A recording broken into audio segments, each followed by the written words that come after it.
Definitivamente, esta conferencia que acabamos de ver, este panel, este conversatorio de empresarios nos deja demasiados aprendizajes alrededor de lo que implica este reto por el que atraviesa el mundo. Enfrentarnos a una pandemia que nos ha hecho reinventarnos, que nos ha hecho ser mejores, que nos ha hecho virtualizar también algunos procesos y actividades. Es el caso, en este caso, de la Convención Nacional de Egresados UTP en su versión 21ª. En este momento, entonces, vamos a pasar a una conferencia que tiene un tema bastante profundo y que está dictada por un PhD que es un orgullo para la Universidad Tecnológica de Pereira. Hace 2 años, en la convención anterior, fue galardonado con la condecoración de egresado distinguido de la UTP. En este caso, vamos entonces con el científico Juan Diego Gómez, quien nos trae en este momento una conferencia que lleva el título Atrévete a dudar de ti, neurociencia de la metacognición y el pensamiento crítico, con Juan Diego Gómez, PhD. Nos sobra decir también que es importante que participemos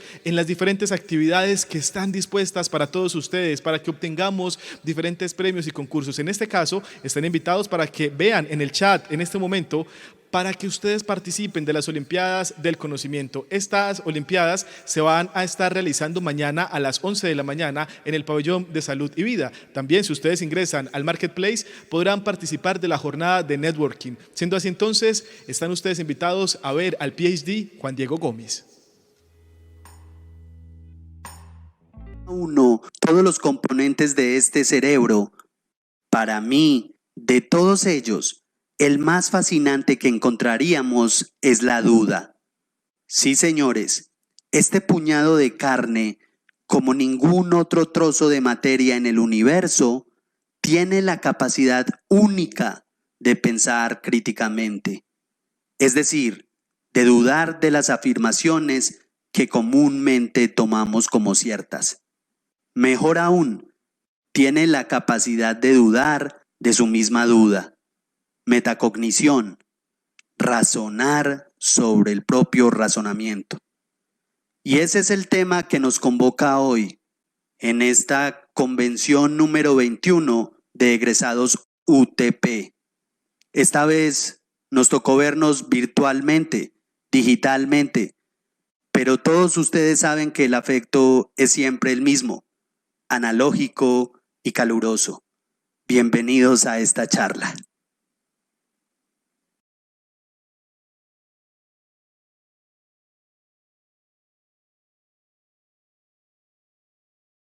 Descartes nos dijo hace más de 200 años, pienso, por lo tanto existo.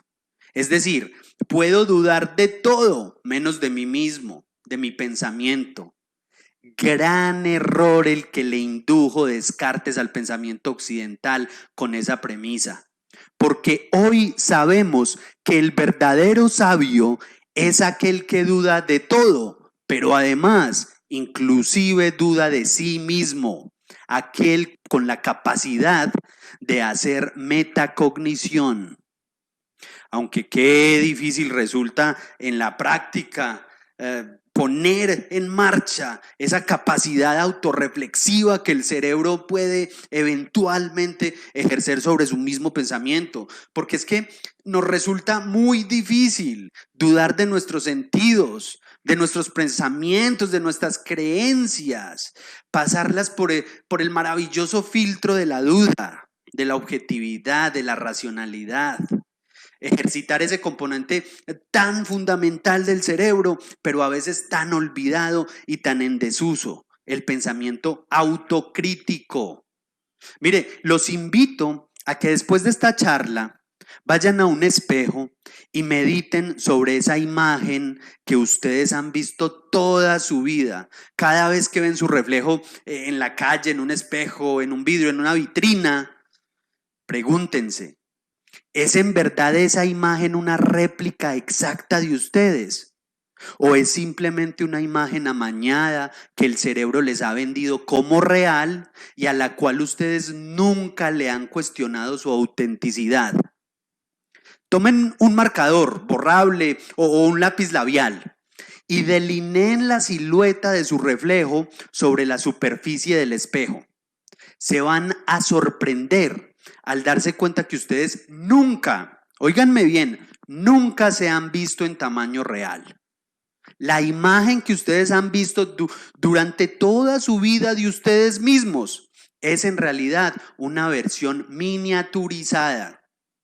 Pero ustedes siempre han creído, ojo, sin dudarlo, que cuando se miran al espejo se están viendo como son en tamaño real. Cuando en verdad ese reflejo que ustedes ven es exactamente un cuarto de grande de su cara real. Mire, pueden comprobarlo ustedes mismos. Hagan el experimento.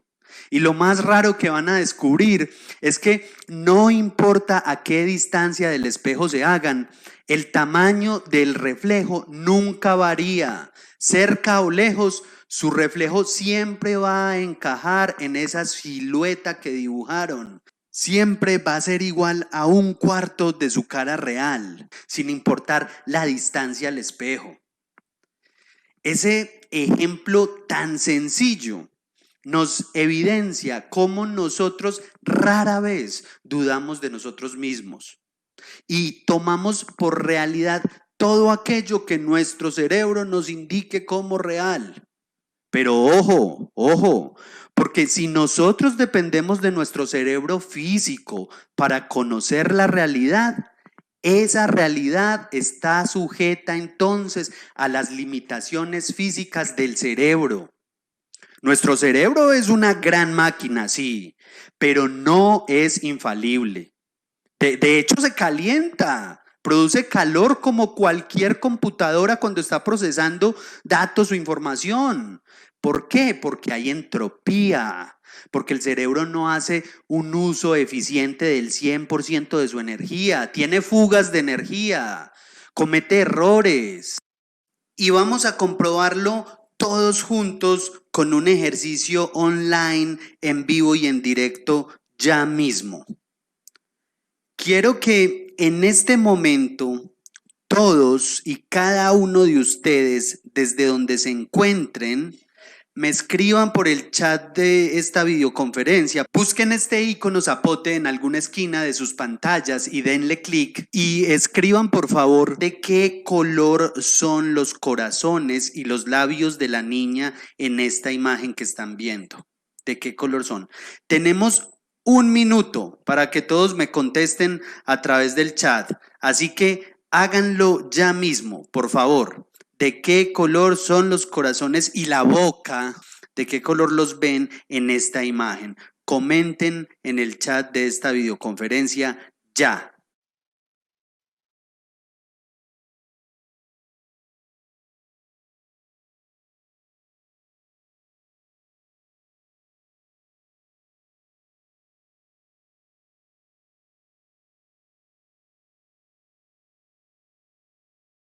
Muy bien, se nos acabó el tiempo. Les pido a todos que dejen el chat y vuelvan acá al video.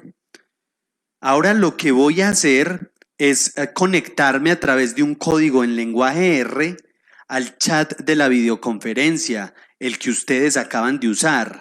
Y voy a analizar y a visualizar todos los comentarios, sus respuestas a la pregunta que les hice.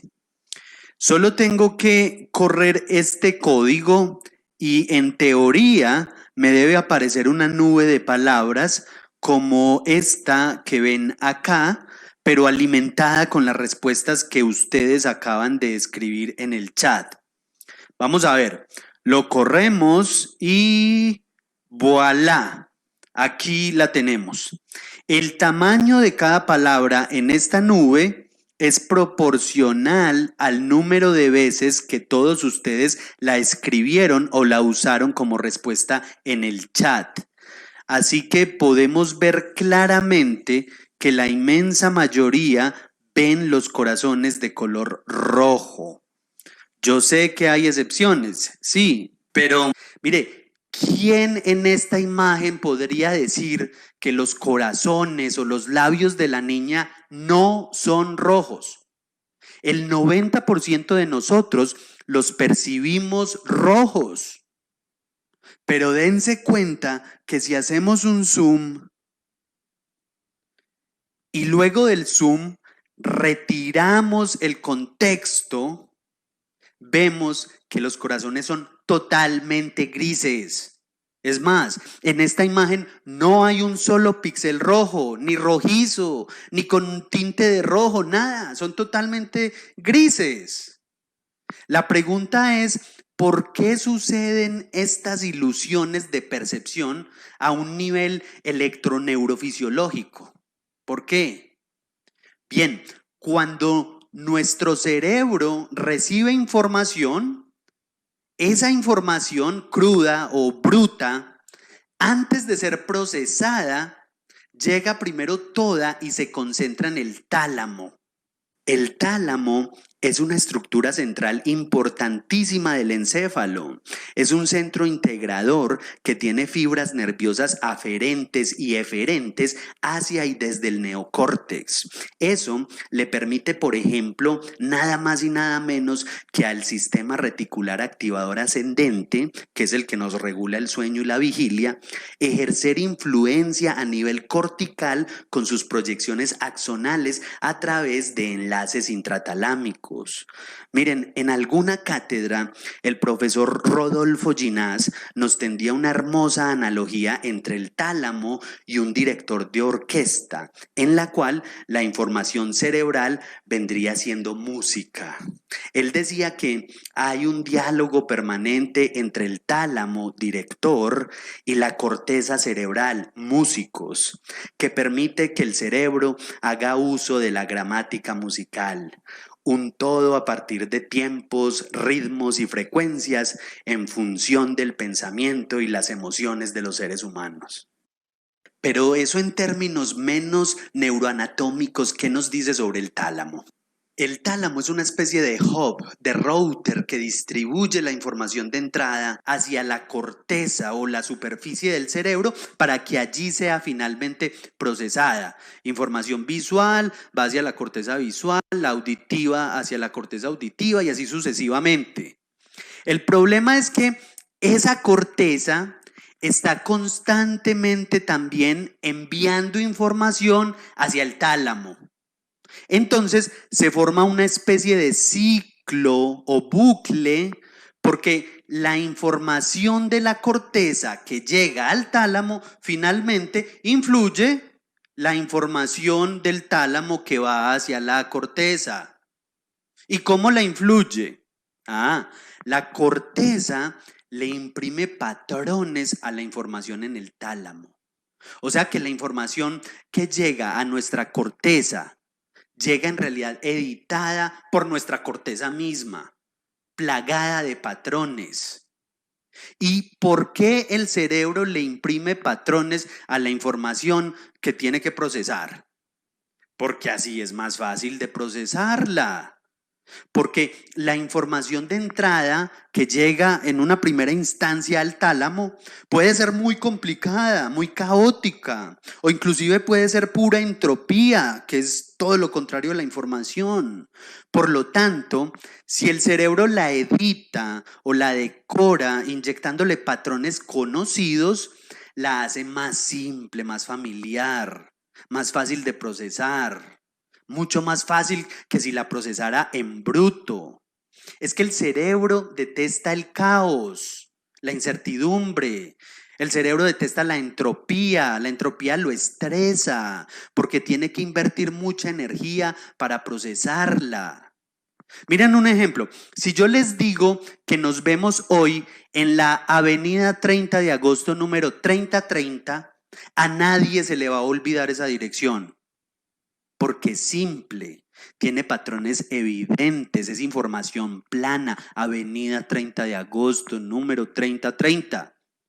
Pero si yo les digo que nos vemos en la autopista transversal Benito Juárez 306 bis con calle 189, número 1116B, inmediatamente su cerebro se vuelve reacio. Experimentan una sobrecarga de información porque esa información que les estoy dando carece de patrones evidentes y en principio no hay muchos patrones que ustedes le puedan inyectar para editarla y hacerla más procesable. De hecho, el día que ustedes se aprendan esa dirección es porque aprendieron a reducirle el caos, la complejidad. ¿Cómo? Usando mnemotecnia, por ejemplo. 16 como la edad de mi hija, Benito Juárez como el presidente de México, 306 como el indicativo de mi teléfono y así sucesivamente. La plagan de patrones, la editan con patrones para hacerla más reconocible, más simple. Es por eso, porque al cerebro no le gusta la entropía ni el caos, que somos, por ejemplo, tan susceptibles a las teorías conspirativas.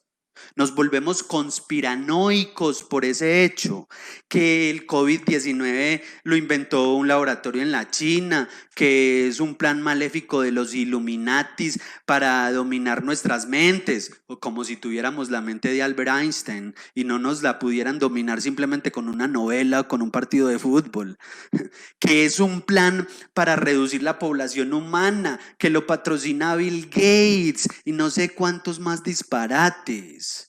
¿Qué es lo que pasa ahí? Lo que pasa es simplemente es que es la primera vez que nos enfrentamos a una pandemia.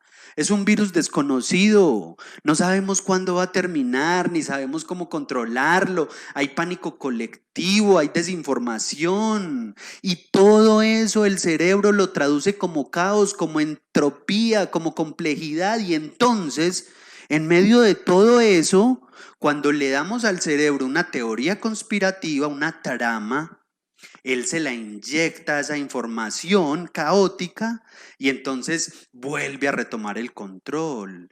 Encuentra ya una explicación plausible, lógica, un patrón que vuelve todo más digerible, que le alivia el estrés, le reduce el caos, convierte toda esa incertidumbre en Avenida 30 de Agosto, número 3030. Pero son patrañas del cerebro, son trucos que él usa. Nos hace ver todo lo que hay en nuestra cabeza como si fuera totalmente razonable, totalmente lógico, pero ni siquiera nos preguntamos cómo llegó allí. Y lo hace para que no nos desgastemos más con la duda, con el engorroso filtro de la pregunta, del cuestionamiento. Aceptémoslo y ya. Así dice el cerebro. Como el reflejo del espejo que nunca antes habíamos cuestionado y tomábamos por garantizado. Pues no había ni siquiera una razón para dudar de ello.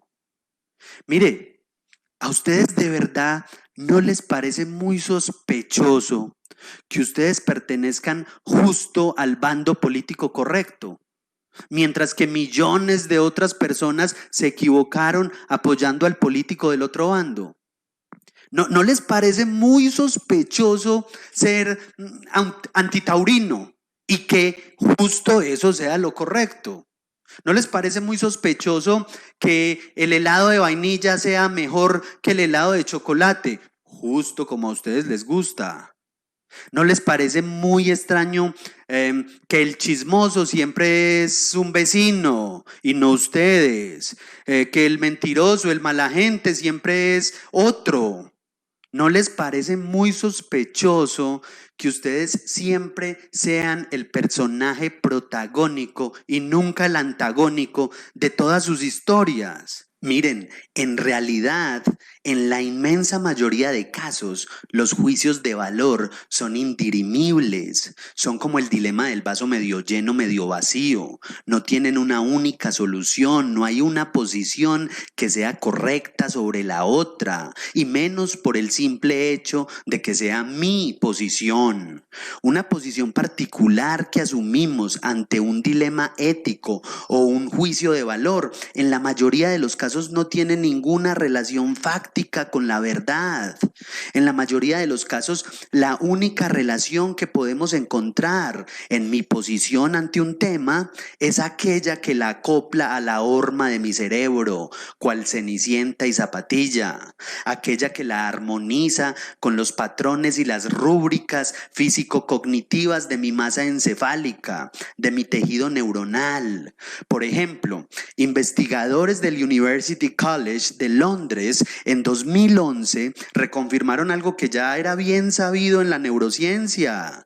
Una persona es liberal, de tendencia política y pensamiento liberal, porque tiene una amígdala cerebral pequeña y una corteza cingulada grande, mientras que una persona conservadora exhibe el fenómeno contrario, amígdala grande y corteza cingulada pequeña. Así que si usted a estas dos personas les ofrece, por ejemplo, el dilema de la legalización del aborto, el liberal va a decir que sí y el conservador va a decir que no, pero no es porque el uno tenga razón y el otro no, aunque desde su punto de vista subjetivo cada uno cree tener la razón. Pero en realidad es porque esa idea que es, digamos, cóncava, encaja bien en un cerebro convexo como el del liberal de amígdala pequeña, y en cambio talla o crea ampolla en un cerebro de amígdala grande, que en este caso sería como un cerebro cóncavo. Fíjense entonces que verdades hay muchas, tiene que haber muchas, tantas como formas cerebrales. La verdad, en la mayoría de los casos, ojo, no es intrínseca a la pregunta, sino al sistema nervioso que intenta dirimirla. Por eso es que hay que sospechar de nuestras verdades. Sospechen, por favor. Es hora de que sospechen de todo eso. Ejerciten la duda. Hagan metacognición de todos esos pensamientos que dan por sentado. Armen un debate interno contra ustedes mismos. Enjuíciense y hagan de parte acusadora. Contraarguméntenle a sus propias creencias. Hagan de abogados del diablo. Porque el cerebro es mañoso. Claro que todas sus convicciones y todos sus puntos de vista tienen sentido, como la imagen del espejo. Pero eso es porque el cerebro siempre adapta la información a sus propios cánones. La amaña, la edita para que coincida con sus patrones internos, cosa que ustedes nunca puedan siquiera dudar o sospechar de su veracidad. La acepten siempre como cierta. El cerebro, señores, es un buscador empedernido, patológico de patrones que familiaricen aquello que ustedes están apenas conociendo con aquello que ustedes ya conocen. Por eso es que vemos cualquier cantidad de figuras en las nubes. Se llama apogenia. O caras en cualquier parte. Se llama pareidolia. ¿Por qué? Porque el cerebro es un buscador de formas conocidas, no porque existan ahí de verdad, sino que él las busca, él las desentraña, él busca patrones familiares que le reafirmen lo que cree. Él busca información sesgada que valide lo que hay en nuestra cabeza para que no tengamos la molestia de tener que actualizarlo. Pero no es solo visual, es también conceptualmente que el cerebro reduce la información a patrones conocidos o infundados o inventados. Miren este ejemplo. La frase dice, time flies like an arrow. ¿Qué quiere decir en inglés? Bueno, quiere decir que el tiempo vuela como una flecha, o sea que va hacia adelante y nunca se devuelve, ¿cierto? Pero ese es el patrón polarizante, el que el cerebro inyecta para volver la entropía en información simple y digerible, porque en verdad esa frase puede tener mucha más información, muchos más sentidos. También podría leerse como cronometricen el tiempo, si usan time como verbo, cronometricen el tiempo de las moscas, si usan flies como sujeto y no como verbo, que se parecen a una flecha. O también podría decir, cronometrice el tiempo de las moscas como si usted fuera una flecha. O también podría ser las moscas de tiempo, una clase nueva de moscas, les gustan las flechas. Se dan cuenta que hay muchas alternativas válidas, posibles de interpretar algo, pero ustedes le dan mayor prominencia a aquella que les es más familiar. Porque ustedes procesan la información nueva con las herramientas viejas, obsoletas, con los moldes y las forjas que ya hay en su cerebro, en su cabeza. Y es por eso que su pensamiento siempre parece tan lógico, tan encajable, tan razonable, tan inexpugnable. Porque su mente está plagada, está contaminada de ustedes mismos. Atrévanse a dudar de ustedes. Dense esa oportunidad. Ahora, ¿por qué el cerebro hace todo eso? ¿Por qué reduce el caos? ¿Por qué no le gusta la entropía? ¿Por qué inyecta patrones? Simple, por evolución. La evolución de las especies, la idea más sencilla, pero más poderosa en ciencia que nos regaló Charles Darwin. Nosotros no somos sino un puñado de genes que vienen sobreviviendo y saltando de generación en generación, compitiendo con otros genes para poder encarnar una y otra vez. Así como tuvimos 2 padres, tuvimos 4 abuelos y tuvimos 64 pentabuelos. 128 exabuelos, 512 octabuelos y así sucesivamente. Y de todos esos viejos, hoy están aquí en nosotros los mejores genes de ellos, los que mejor se adaptaron, los que se lograron replicar una y otra vez. En esta foto famosa de la National Geographic, vemos a la mamá ciervo que se le entrega a unos guepardos para que sus crías puedan escapar corriendo. Pero eso no es por altruismo ni nada de ese estilo. Son los genes que en su afán de seguir hacia adelante le escribieron un comando suicida al animal en su cerebro. Ellos saben que las crías están jóvenes y tienen posibilidades de reproducirse, mientras que la mamá ya está vieja y lo que tenía que hacer ya lo hizo.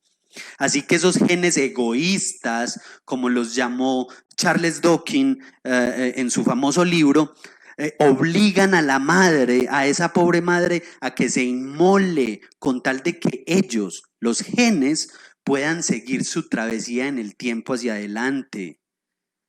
Y también sabemos que otra estrategia muy conocida que los genes usan para sobrevivir es no consumir mucha energía, porque todo ser vivo necesita energía para vivir.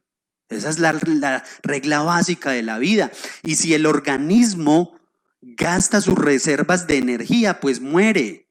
Es por eso que los genes, después de millones de años de evolución, llegan a un cerebro y siguen usando la misma estrategia que usaban las bacterias con las que empezó la vida en este planeta. Cazar la energía, consumir la energía menor posible. Un cerebro para dudar, para afrontar el caos, la entropía, para comprender información nueva y compleja, necesita invertir electricidad, neurotransmisores, y eso se traduce a gastar energía.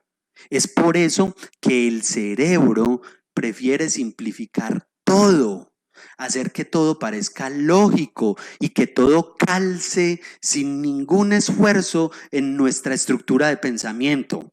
Entre menos energía consuma, más son las posibilidades de supervivencia del organismo, dicen los genes, dice la evolución. Un cerebro analítico, escéptico, que ejercita el pensamiento crítico, que es consciente. Por supuesto que consume más energía, por supuesto que está más expuesto a la entropía, al caos. Acá tenemos un ejemplo de lo que vemos cuando leemos las ondas eléctricas usando electroencefalografía de una persona que está despierta, que está consciente. Miren, es una amalgama de todas las frecuencias cerebrales, alfa, beta, gamma, una maraña de ondas caótica, enredada, inentendible. Pero es porque la persona, de nuevo, está despierta, pensante, consciente. En cambio, miren, esto sería lo que veríamos si la persona estuviera dormida en sueño profundo, no REM, como se llama clínicamente. Se forma un patrón de onda que domina todas las señales, mire. Hay un patrón, una frecuencia obvia y repetitiva, simple. Todo se vuelve rítmico, monótono, simple. Pero eso es porque, de nuevo, no hay conciencia, no hay experiencia ninguna en ese cerebro dormido. Miren, ahora mismo mientras les hablo, tengo conectada una interfaz cerebro-computador con la cual puedo leer las ondas eléctricas de mi cerebro y enviarlas al computador. Si yo amplifico el sonido de esas ondas, así se escucha mi EEG entrópico, caótico, despierto, consciente.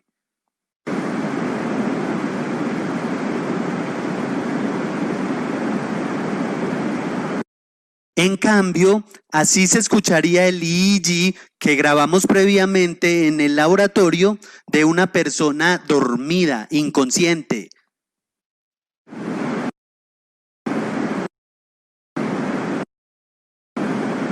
Una vez más, la conciencia viene de la entropía, del caos. Así que no le temamos al caos. Enfrentemos nuestra entropía, agitemos el cerebro y sus ondas con la duda. Entre más perspicaz, racional y objetiva sea la duda, más despierto, más entrópico se vuelve nuestro cerebro, más febril es nuestro cerebro, más frecuencias combina, más versatilidad eléctrica exhibe. Enfrentemos la entropía. No nos refugiemos en la simplicidad de sentirnos seguros. Esa seguridad que encaja armónicamente con nuestro sistema de pensamiento ya solidificado, calcificado, endurecido, enraizado. Enfrentemos el caos que produce la ignorancia y la incertidumbre en nuestro cerebro y aprendamos a decir, no sé, no tengo argumentos para opinar, me declaro ignorante sobre el tema. Aprendamos a vencer ese reflejo involuntario e irreflexivo de ser ultracrepidianos. Ultracrepidiano es aquel que opina sobre todos los temas y además lo hace con toda autoridad. Enfrentemos el caos que nos produce la duda existencial. No saber de dónde venimos ni para dónde vamos en un universo de al menos 2 billones de galaxias. No solucionemos ese caos con fe ciega, simple. Un cerebro pensante, más que un cerebro agitado, es un cerebro valiente. Uno que enfrenta su caos, el caos que le produce la duda. Es verdad que la evolución y nuestros genes nos quieren poco pensantes, crédulos, incautos, nos quieren seguros de nosotros mismos y de nuestros pensamientos para no consumir energía y ser entonces más eficientes en términos de supervivencia. Pero la conciencia, señores, la conciencia puede considerarse como la culminación de una tendencia evolutiva hacia la emancipación de los cerebros sobre los genes. Los cerebros ya no solo están a cargo del funcionamiento diario de la supervivencia, eso es asunto de máquinas, de autómatas, sino que los cerebros ahora tienen también la capacidad de predecir el futuro, de dudarlo, de proyectarlo y actuar en consecuencia. Tienen el poder de rebelarse contra los genes dictadores o egoístas. Hasta aquí nos trajo la evolución genética. el punto más depurado de la materia, la pieza de ingeniería mejor labrada por la naturaleza. Aún así, este cerebro no es más que eso, materia, materia orgánica. Es decir, no importa en cuántos trozos lo dividamos, en él nunca vamos a encontrar ideas, pensamientos, dudas. Pero he allí el gran misterio, porque aunque no podamos encontrarlas, sabemos que en el caso de los humanos, de algún modo aún desconocido e inentendido, este trozo de materia se convierte en pensamiento, en ideas, en dudas, en conciencia. No desaprovechemos esa oportunidad hermosa que nos brinda la naturaleza. No sabemos si la conciencia irá a favor o en contra de la evolución. No lo sabemos porque somos la primera especie, el primer ensayo de la naturaleza con conciencia. La visión, por ejemplo, obviamente es muy importante para la evolución y para la supervivencia, pues decenas de especies la poseen como prueba inequívoca de su necesidad para la adaptación en este planeta. Pero está en nosotros demostrar que la conciencia sí sirve para evolucionar.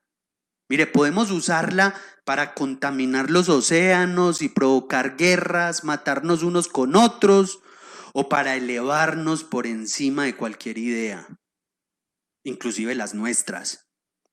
Podemos usarla para crear religiones, políticas, conflictos, o podemos usarla para mirar más allá de las estrellas y entender lo que verdaderamente somos. La conciencia, la duda, la pregunta es la única manera que tenemos para dejar de ser un simio paradójico. Bípedos, desnudos y de cerebro grande, hemos sido por décadas maestros del fuego, las herramientas y el lenguaje, pero no logramos aún entendernos a nosotros mismos. Y eso solo lo vamos a lograr a través de la duda. Dense la oportunidad de dudar de ustedes, de sus hábitos, de cuestionar su método, su forma de entender y de ver el mundo. Atrévanse a repensarse, muchachos. Sean siempre metacognitivos. Sean como un uróboro, que es una serpiente que engulle su propia cola, formando un círculo con su cuerpo. Asimismo, manténganse escépticos de su pensamiento a través de su mismo pensamiento. Pues no se olviden que aquel que cree tener la razón ha perdido lo más valioso de la vida, la oportunidad de conocer la verdad. Muchísimas gracias por su tiempo tan valioso. Entonces arrancamos con algunas preguntas, ¿no? A ver, es que me hacen unas preguntas muy difíciles, pero vamos con una. Aquí. ¿Cuál es una técnica o una práctica conveniente para hacer metacognición? Yo, para hablarlo en un lenguaje más coloquial, yo siempre digo que hay que cobrarle peaje a los pensamientos. Peaje, todo el tiempo, todo el tiempo. Es hacer una alerta sobre la alerta. Es hacer una conciencia sobre la conciencia, y de ahí viene el nombre metacognición. Yo conozco, pero ¿por qué conozco? El por qué es lo que siempre evadimos. Entonces, ¿cómo le hacemos peaje a esos pensamientos o a esas creencias que yo poseo? Haciéndole trazabilidad, como a cualquier producto, como a un producto, porque eso finalmente es un pensamiento, una creencia que está arraigada en mí, es un producto que se derivó de otras cosas. Yo le cobro peaje es cuando yo digo, bueno, un momento, usted está acá, yo me siento muy conforme con usted, como creencia, como pensamiento, pero usted ¿de dónde vino? Y empiezo a hacer hacia atrás un backtracking de qué me llevó a finalmente concluir y casarme con esa idea, ¿cierto? Entonces, a ver, este razonamiento primero emergió de esta cadena de razonamientos que tenía por debajo como base. ¿Qué tan verdaderos son esos? Los puedo validar, los puedo pasar por el filtro de la duda de manera objetiva, no porque sean míos. Muchas veces nos cuesta hacer metacognición porque no queremos, porque tenemos unas creencias muy arraigadas, ¿no? Tenemos unas creencias totalmente enraizadas en nuestro corazón y nos sentimos bien con ellas. Ni siquiera nos gustaría revisarlas. O las damos por hecho, las damos por sentadas.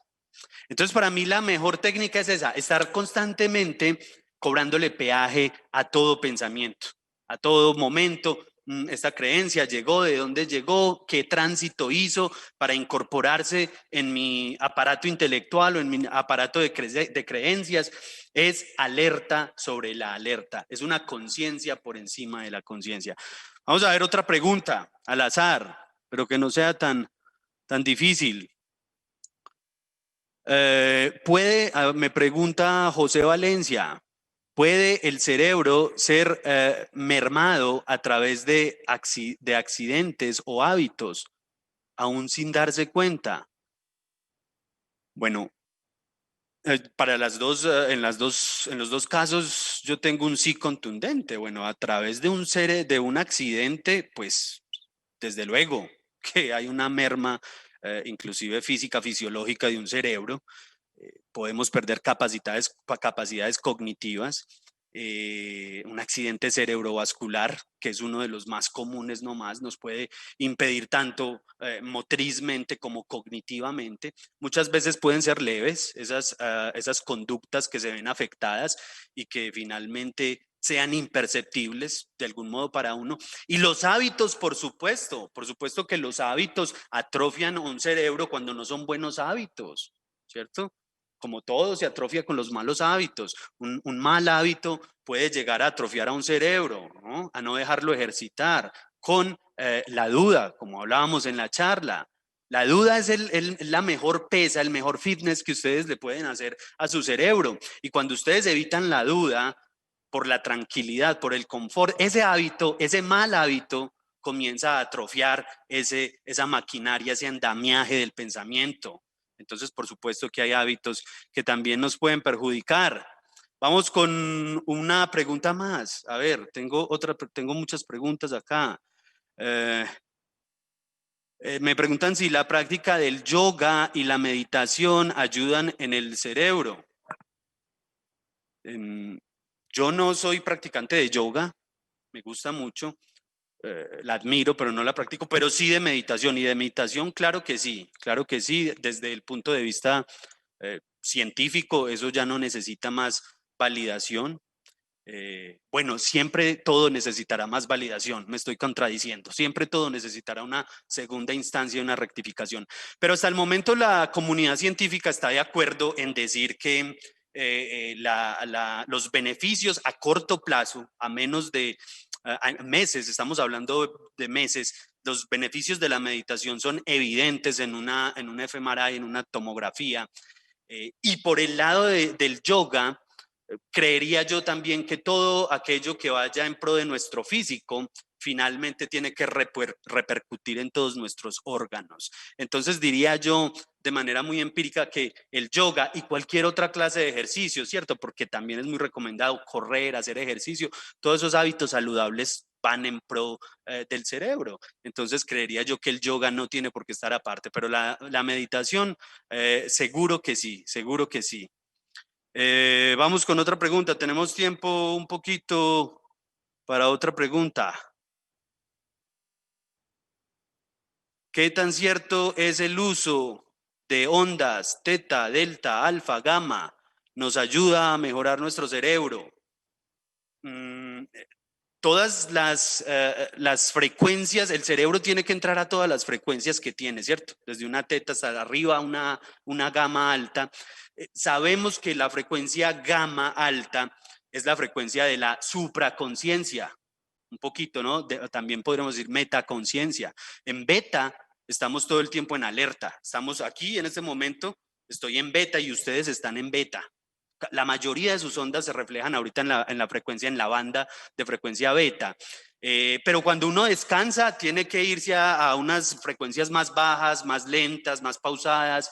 Todas son beneficiosas. En términos de ser consciente, las altas frecuencias son muy buenas. Ahora, la pregunta es si inducir esas frecuencias o usarlas, pues ayuda.